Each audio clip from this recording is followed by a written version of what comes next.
जय छठी मैया, जय जय मैया।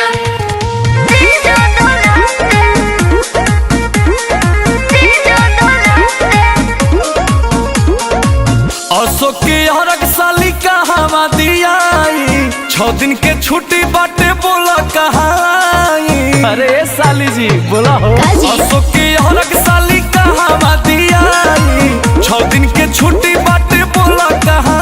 तोहरा सिस्टर के का विचारे ए जीजू सुनी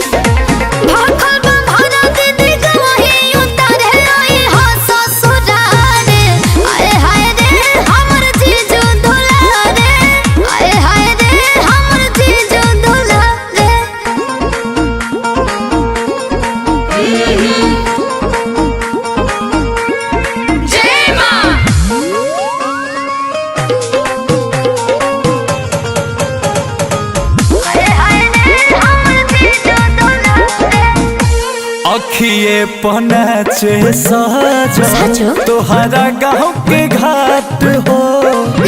पियर पियर पेन्ही के दिया चलल जाई घाट हो।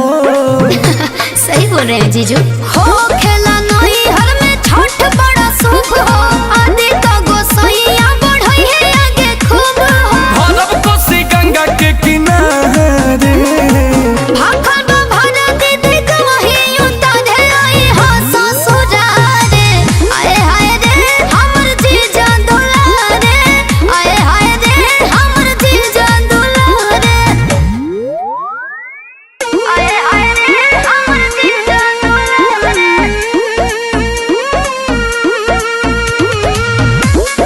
जय जय मैया, जय छठी मैया। करतानी कोशिश टिकट ले ली आज के। याद से रेलिया के मिली ना तो ले ले हब जहाज के। अरे इन